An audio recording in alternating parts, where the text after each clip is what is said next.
Est-ce que les clients viennent vous voir en vous disant, vous, talent, en vous disant j'ai un problème d'engagement, aide-moi à le résoudre, ou ils viennent vous voir en disant j'ai mal à une partie de mon business et c'est vous qui leur dites tu sais que tu as peut-être un problème d'engagement et que c'est peut-être lié à ces différents facteurs?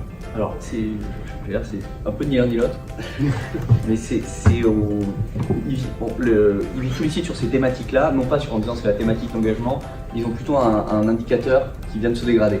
Un indicateur Great Place to Work, un indicateur sur le bien-être au travail, un indicateur...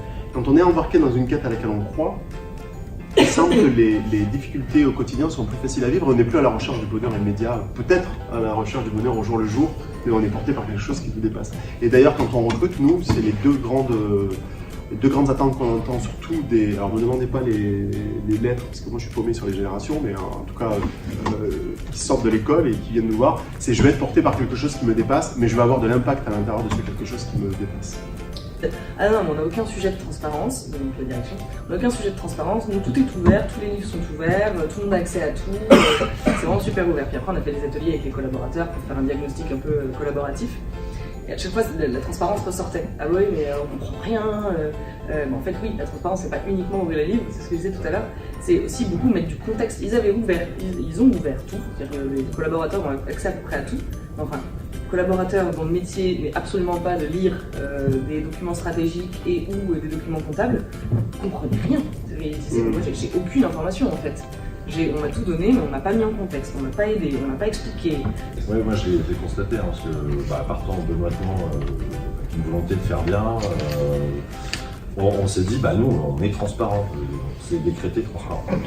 L'initiative. Mais en fait, donc on a effectivement, les gens ont accès à beaucoup d'informations. Et finalement, c'est un peu le même schéma que ce que tu décris.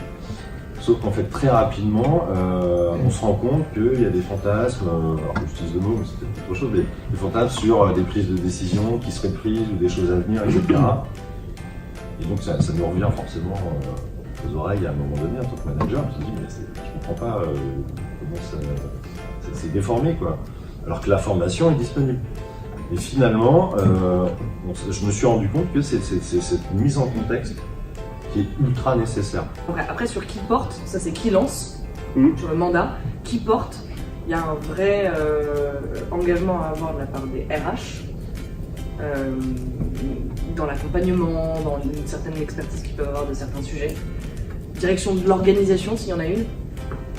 Parce qu'on touche à des sujets quand même, sur la prise de décision, c'est quand même souvent un vrai sujet d'orga. Sur le management aussi, ça peut l'être, voilà. Un autre. La logique de circuit de décision, c'est un des exemples, mais faire évoluer un circuit de décision, ça fait souvent bouger totalement la culture. C'est plus moi qui prends la décision, c'est peut-être un ou deux niveaux en dessous, c'est l'opérationnel, c'est le sachant qui va prendre la décision. Et faire bouger ce circuit de décision, on touche à la gouvernance, on touche aussi des fois moi, mon rôle de décideur, c'est que si j'ai plus ça, qu'est-ce que je fais et ça, le statut un petit peu. Exactement. Et ça c'est très difficile à faire accepter. C'est-à-dire que théoriquement, vous allez les organisations, la direction générale, et dire ah oui, il faut être un peu plus libre, il faut donner des cas de liberté, il faut que les gens puissent s'épanouir.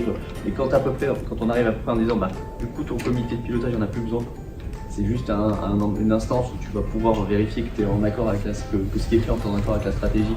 Il n'y a plus de décisions qui sont prises, les décisions elles vont prises directement au niveau des projets. Il y a une perte de pouvoir qui s'en va. Et donc c'est comment on l'accompagne. Mais ce statut, ça parle d'ego en fait. Est-ce que l'ego, ça serait pas la 8e dimension à travailler